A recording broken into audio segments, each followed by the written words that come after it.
Bapak Ibu warga jemaat yang dikasihi Tuhan di dalam Yesus Kristus, tibalah saatnya kita akan masuk di dalam pemberitaan firman Tuhan.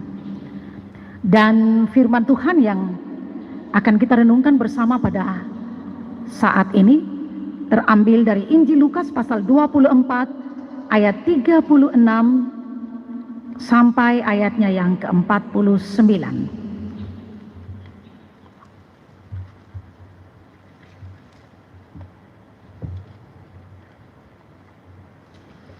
Sebelum kita merenungkan firman ini, mari kita satu di dalam doa untuk minta bimbingan Roh Kudus. Kita berdoa. Kami mengucap syukur dan berterima kasih di hadapan hadirat-Mu ya Bapa Surgawi, untuk kasih setia Tuhan yang masih terus menaungi kehidupan kami sampai dengan detik ini. Sekalipun kami semua masih tetap berhadapan dengan berbagai bentuk pergumulan, tantangan, terlebih khusus lagi pergumulan menghadapi pandemi COVID-19, tetapi kami tetap meyakini bahwa kasih setia Tuhan juga tidak akan pernah undur dari kehidupan kami. Dan kasih setia Tuhan itu jugalah yang telah memperkenankan kami untuk ada dalam persekutuan ibadah di rumah tangga kami masing-masing, bersama dengan keluarga-keluarga kami.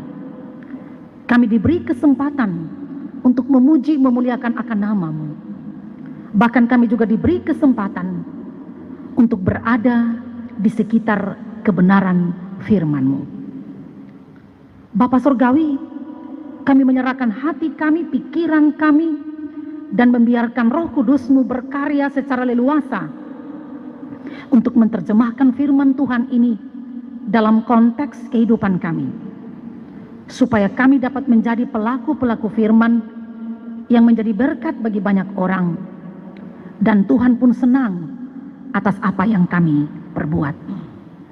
Urapi hamba-Mu yang akan memperkatakan firman ini dengan kuasa Roh Kudus-Mu, sehingga hamba-Mu punya kekuatan, punya kemampuan untuk menyampaikan apa yang menjadi kehendak Tuhan bagi perjalanan kehidupan seluruh jemaat Tuhan.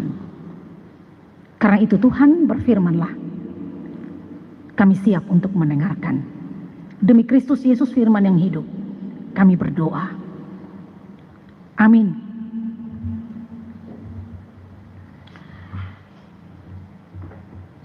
Injil Lukas pasal 24 ayat 36 sampai 49. Firman Tuhan berbunyi demikian. Yesus menampakkan diri kepada semua murid. Dan sementara mereka bercakap-cakap tentang hal-hal itu, Yesus tiba-tiba berdiri di tengah-tengah mereka dan berkata kepada mereka, "Damai sejahtera bagi kamu." Mereka terkejut dan takut dan menyangka bahwa mereka melihat hantu. Akan tetapi Ia berkata kepada mereka, "Mengapa kamu terkejut? Dan apa sebabnya timbul keraguan-raguan di dalam hati kamu? Lihatlah tanganku dan kakiku. Aku sendirilah ini. Rabalah aku dan lihatlah, karena hantu tidak ada daging dan tulangnya, seperti yang kamu lihat ada padaku." Sambil berkata demikian, Ia memperlihatkan tangan dan kakinya kepada mereka. Dan ketika mereka belum percaya karena girangnya dan masih heran, berkatalah Ia kepada mereka, "Adakah padamu makanan di sini?" Lalu mereka memberikan kepadanya sepotong ikan goreng. Ia mengambilnya dan memakannya di depan mata mereka. Ia berkata kepada mereka, "Inilah perkataanku yang telah kukatakan kepadamu ketika aku masih bersama-sama dengan kamu, yakni bahwa harus digenapi semua yang ada tertulis tentang aku dalam kitab Taurat Musa dan kitab Nabi-Nabi dan kitab Mazmur." Lalu Ia membuka pikiran mereka sehingga mereka mengerti kitab suci. Katanya kepada mereka, ada tertulis demikian, Mesias harus menderita dan bangkit dari antara orang mati pada hari yang ketiga. Dan lagi, dalam namanya, berita tentang pertobatan dan pengampunan dosa harus disampaikan kepada segala bangsa mulai dari Yerusalem. Kamu adalah saksi dari semuanya ini. Dan aku akan mengirim kepadamu apa yang dijanjikan Bapakku. Tetapi kamu harus tinggal di dalam kota ini sampai kamu diperlengkapi dengan kekuasaan dari tempat tinggi. Demikian firman Tuhan bagi saya dan saudara-saudara. Tentu yang disebut berbahagia adalah kita semua yang secara bersama-sama mendengarkan firman ini, lalu pada akhirnya kita juga mampu melakukan itu dalam sepanjang perjalanan hidup beriman kita hari lepas hari. Shalom Bapak Ibu. Apapun situasi hidup yang kita alami, kita tetap mengucap syukur kepada Tuhan. Karena itu, tema renungan kita pada saat ini adalah bangkit dan menang atas dosa. Sekali lagi, bangkit dan menang atas dosa. Bapak Ibu warga jemaat yang dikasihi Tuhan di dalam Yesus Kristus, minggu ini kita masih berada di dalam minggu-minggu penampakan Yesus Kristus setelah kebangkitannya dari antara orang mati. Dan dalam teks bacaan kita, di situ kita mengikuti bagaimana Yesus menampakkan diri kepada semua murid-muridnya yang pada waktu itu sedang berkumpul di satu tempat di Yerusalem.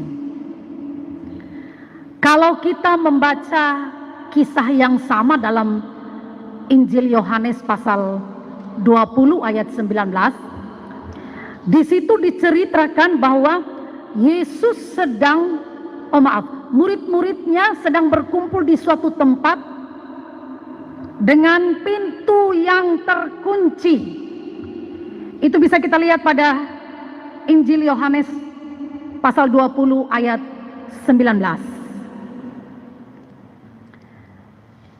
Mengapa murid-murid ini berkumpul di suatu ruangan dalam pintu-pintu yang terkunci?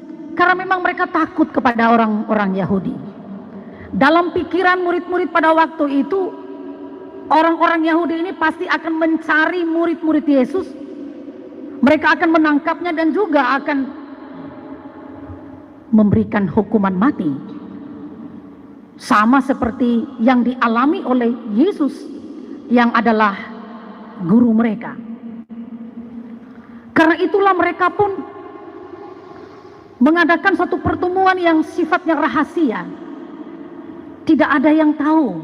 Dan semua pun pintu-pintu itu dalam keadaan terkunci. Jadi dalam suasana hati yang penuh dengan ketakutan, kebimbangan, tiba-tiba Tuhan Yesus berdiri, menampakkan diri kepada semua murid-murid pada saat itu. Dapat dipastikan bahwa mereka tentunya sedang asik-asik berdiskusi atau bercerita tentang segala hal yang berkaitan dengan peristiwa kebangkitan Yesus yang secara logika mereka belum yakin untuk menerima kebenaran itu. Dan karena itulah, di tengah-tengah kegalauan mereka, ketakutan mereka, kebimbangan mereka, Yesus pun datang. Di ayatnya yang ke-36, damai sejahtera bagi kamu. Otomatis murid-murid ini pun menjadi terkejut dan ketakutan. Dan mereka menyangka bahwa mereka itu sedang melihat hantu. Itu bisa kita lihat pada ayatnya yang ke-37. Bisa kita mengerti sikap daripada murid-murid ini, Bapak Ibu, saudara-saudari sekalian. Kita juga bisa membayangkan, kalau kita ada di rumah kita dalam keadaan pintu jendela yang terkunci rapat-rapat. Orang asing berdiri di depan kita. Sudah pasti kita akan lari ketakutan. Mungkin satu dengan yang lain dalam rumah itu saling tabrakan. Pintu-pintu juga kita tabrak, dobrak untuk kita lari keluar. Bahkan mungkin juga ada yang pingsan. Kalau seandainya saya ada dalam posisi seperti itu, pasti saya juga akan pingsan. Mungkin juga ada yang tidak pingsan, tapi paling tidak jantungnya itu berdebar-debar saking kagetnya. Jadi kita bisa memaklumi sikap daripada murid-murid pada saat itu, karena memang mereka berada dalam suasana yang benar-benar tegang. Karena itulah Tuhan Yesus pun berkata pada ayatnya yang ke-38, "Mengapa kamu terkejut? Dan apa sebabnya timbul keraguan-raguan dalam hati kamu?" Lalu Yesus pun menyuruh murid-muridnya untuk meraba tangan dan kakinya, untuk membuktikan bahwa yang sedang berdiri di depan mereka ini bukan hantu. Karena hantu itu tidak ada daging dan tulangnya. Itu bisa kita lihat pada ayat 39 sampai ayatnya yang ke-40. Dan untuk lebih meyakinkan lagi murid-muridnya, Yesus pun meminta makanan kepada mereka. Dan mereka pun memberikan sepotong ikan goreng. Yesus pun menerima dan memakan di depan mata mereka. Ayat 41 sampai 43. Nah, tindakan Yesus ini ingin membuktikan kepada murid-muridnya bahwa Yesus itu benar-benar hidup. Dan kebangkitan Yesus yang disertai dengan penampakannya itu adalah kebangkitan manusia seutuhnya, tubuh, jiwa, dan roh. Yesus yang bangkit itu tidak lagi terikat oleh kondisi ruang secara fisik. Tubuh Yesus yang bangkit itu memiliki kualitas spiritual, sebuah tubuh yang dimuliakan dan telah ditransformasi, sehingga ketika Yesus ingin berjumpa dengan murid-muridnya di mana saja dan dalam keadaan apa saja, sekalipun murid-murid itu berada di suatu ruangan yang tidak ada pintu masuknya, sekalipun pintu dan jendela terkunci rapat, itu tidak akan bisa menghalangi kehadiran Yesus. Karena memang tubuh Yesus yang bangkit itu adalah tubuh yang tidak terbatas oleh ruang dan waktu. Nah, karena itulah dengan kebangkitan Yesus Kristus yang disertai dengan penampakannya, itu membuktikan kepada dunia, membuktikan kepada murid-murid Yesus pada saat itu, membuktikan pada saya dan saudara-saudara bahwa Yesus itu benar-benar hidup. Sidang jemaat yang dikasihi Tuhan di dalam Yesus Kristus, Yesus menampakkan diri kepada para muridnya, bahkan lebih kepada 500 orang pada saat itu, sesuai dengan kesaksian dalam 1 Korintus pasal 15 ayat 6.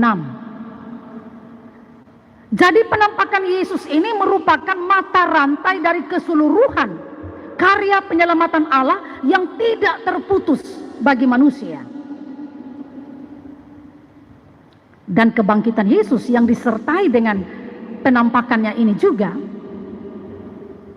sebenarnya itu mematahkan berbagai spekulasi, mematahkan tuduhan-tuduhan yang menyudutkan, juga berita-berita bohong yang sudah mulai disebarkan oleh orang-orang Yahudi, orang-orang Farisi dan ahli Taurat, yang mengatakan bahwa murid-murid Yesuslah yang mencuri mayat Yesus. Itu bisa kita lihat pada Injil Matius pasal 28 ayat 11 sampai 15. Seandainya saudara-saudara kalau Yesus itu bangkit pada hari ketiga dan langsung naik ke surga dan tidak menampakkan diri lagi kepada murid-muridnya atau kepada orang-orang pada waktu itu, bisa saja orang-orang termasuk saya dan saudara-saudara juga akan berkata bahwa memang Yesus itu tidak bangkit. Tetapi justru murid-murid Yesuslah yang mencuri mayat Yesus. Kita juga pasti yang sudah tersebar yang sia-sia. Dan ketika kita juga melayani Yesus sesuai dengan kapasitas kita masing-masing,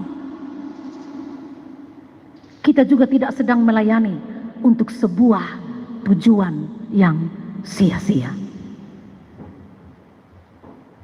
Bapak Ibu warga jemaat yang dikasihi Tuhan di dalam Yesus Kristus, kebangkitan Yesus yang ditandai dengan penampakannya itu merupakan puncak karya penyelamatan Allah. Mengapa? Karena Injil itu justru lebih berkuasa dan berkualitas karena adanya kebangkitan Kristus ini. Dan itulah inti pemberitaan Injil yang dilakukan oleh gereja. Kebangkitan Yesus Kristus itu juga disebut sebagai puncak karya penyelamatan Allah. Karena kebangkitan Kristus itu juga tidak hanya merupakan bukti kemenangan Kristus atas dosa dan maut, tetapi kebangkitan Kristus itu juga merupakan akses atau pembuka jalan bagi setiap murid-murid Kristus, bagi setiap orang-orang yang percaya kepadanya untuk bisa sampai ke dalam kerajaan surga. Ini yang perlu kita syukuri. Jadi kebangkitan Kristus tidak saja merupakan bukti kemenangan Kristus atas dosa dan maut, tetapi sekaligus juga merupakan akses atau pembuka jalan yang menggiring saya dan saudara-saudara untuk bisa sampai ke dalam kerajaan surga. Seperti yang Tuhan Yesus katakan dalam Injil Yohanes pasal 14 ayat 6. Di situ Yesus mengatakan, "Akulah jalan, kebenaran dan hidup. Tidak ada seorang pun yang datang kepada Bapa kalau tidak melalui aku." Nah, Bapak Ibu kekasih Kristus, sebagai orang yang telah memperoleh jaminan keselamatan karena kebangkitan Kristus, maka ada sebuah tanggung jawab moral yang juga saya dan saudara-saudara harus lakukan untuk bagaimana kita harus siap sedia menjadi saksi Kristus. Kita harus siap sedia menjadi saksi Kristus, menceritakan tentang karya penyelamatan Allah yang dimulai dari peristiwa kelahiran Kristus, penderitaannya, kematiannya, salib, kebangkitannya, penampakan-penampakannya, sampai pada akhirnya Yesus naik ke surga. Itu yang harus kita beritakan. Dan yang paling utama, bagaimana kita harus siap sedia menjadi saksi Kristus melalui kualitas hidup kita yang tidak lagi tercemar dengan dosa. Karena itulah bangkit dan menang atas dosa yang menjadi tema renungan kita pada saat ini memiliki arti agar kita itu tetap berpegang teguh pada kebenaran dan keyakinan akan Yesus Kristus yang telah menjadi Tuhan dan Juru Selamat bagi kita, serta bagaimana kita harus terus berjuang agar hidup kita ini tidak lagi dicemari dengan dosa. Kita tidak hanya bisa menerima karya penyelamatan yang dikerjakan oleh Kristus itu secara pasif, tetapi ada sebuah tanggung jawab moral yang juga harus kita lakukan. Bagaimana kita tetap menjaga hidup kita ini agar tidak tercemar dengan dosa. Apalagi kita hidup di zaman yang makin menantang pada saat ini. Zaman di mana kebenaran bisa dibelokkan, hukum bisa diputarbalikan, norma dan etika bisa diabaikan. Zaman yang benar-benar sulit.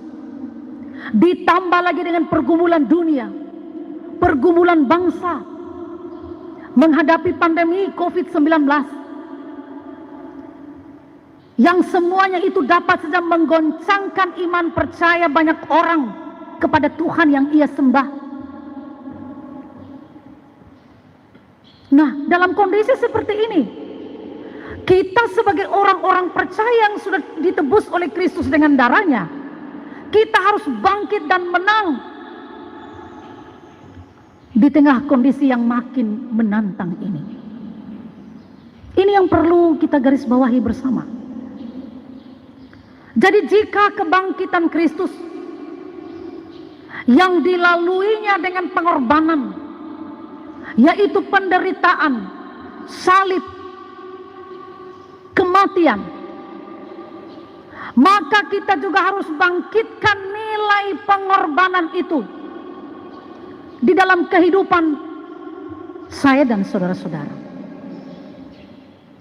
Nilai yang sangat dibutuhkan dalam bangunan kebersamaan, solidaritas di tengah-tengah dunia yang cenderung memikirkan kepentingan dirinya pribadi dan mengabaikan sesama. Apalagi dalam situasi pandemi COVID-19 ini, banyak orang yang terkena dampak dari virus corona ini. Banyak orang yang kehilangan pekerjaan. Dan memang pandemi COVID-19 ini mempengaruhi semua lini dalam kehidupan ini. Karena itu kita bersyukur kalau GKS Jemaat Mata bisa melakukan program pelayanan dengan tema GKS Mata Peduli pada hari Jumat kemarin. Ada banyak warga jemaat, ya beberapa kakak dalam jemaat ini yang menjadi sasaran pelayanan ini. Sesungguhnya pelayanan ini, dia itu mengandung satu seruan moral kepada banyak orang, kepada saya dan saudara-saudara, agar kita tetap terus menghidupkan nilai pengorbanan itu, untuk bagaimana kita juga care, peduli dengan orang-orang yang berada di dalam berbagai pergumulan keterpurukan. Jadi bagaimana yang kuat itu bisa menopang yang lemah, yang berkelimpahan itu juga bisa melayani yang berkekurangan, dan seterusnya, dan seterusnya. Nilai pengorbanan inilah yang perlu terus-menerus kita hidupi dalam seluruh gerak hidup kerja dan pelayanan kita. Jika kebangkitan Kristus yang lahir dari pengorbanan itu tidak kita kumandangkan, atau tidak turut bangkit dalam semangat pengorbanan untuk kebersamaan, maka kita akan membuat keadaan tetap sebagaimana adanya tanpa ada satu perubahan. Tetapi jika sebaliknya, maka kita pun akan membuka perubahan-perubahan meskipun harus melewati berbagai proses. Jika kebangkitan Kristus yang dilaluinya melalui penderitaan, salib dan kematian, yang mengumandangkan nilai kerendahan hati untuk keselamatan manusia, maka nilai kerendahan hati ini yang harus terus-menerus kita bangkitkan dalam perjalanan hidup pribadi kita, rumah tangga kita, keluarga kita, dalam relasi dengan banyak orang, juga dalam dunia kerja kita masing-masing. Kita tahu bahwa kerendahan hati itu akan membuka pintu kebaikan. Tetapi karena ego, prestise, keangkuhan, sombong, hanya memikirkan kepentingannya sendiri, itu yang membuat banyak orang enggan untuk memiliki sikap rendah hati. Ingatlah, saudara-saudaraku, kita akan kehilangan banyak momentum jika kita enggan, atau kita akan banyak kehilangan momentum kebaikan jika kita enggan untuk memiliki sikap rendah hati. Tetapi kita akan memiliki banyak momentum kebaikan jika kita mau melakukannya. Ini yang perlu kita tindak lanjuti sebagai bentuk pemaknaan kita terhadap kebangkitan Kristus yang telah menang atas dosa dan maut. Bapak Ibu warga jemaat yang dikasihi Tuhan di dalam Yesus Kristus, Kristus telah bangkit supaya kita juga bangkit. Di tengah-tengah pergumulan dunia yang menakutkan, di mana ada begitu banyak penduduk dunia menghadapi ketidakpastian ekonomi, sosial dan politik, serta makin merosotnya moral, kiranya kebangkitan Kristus itu dia akan sungguh-sungguh memberikan satu sukacita bagi saya dan saudara-saudara. Kita harus percaya bahwa Yesus Kristus yang sudah mati dan bangkit itu, dia berkuasa atas sejarah hidup manusia. Yesus Kristus yang sudah bangkit itu berkuasa membangkitkan kita dalam segala hal.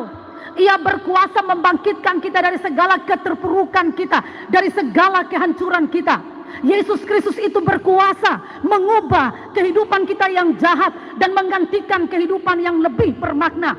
Yesus Kristus itu dia berkuasa untuk membentuk kehidupan kita yang tanpa kasih menjadi kehidupan yang penuh dengan kasih.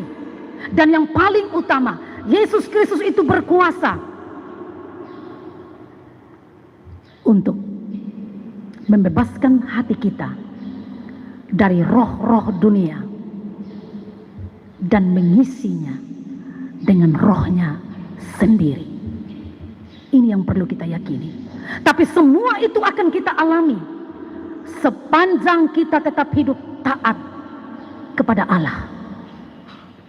Sepanjang kita menuntun kita kepada suatu kehidupan yang menyenangkan hati Tuhan, bahkan menjadi teladan bagi banyak orang.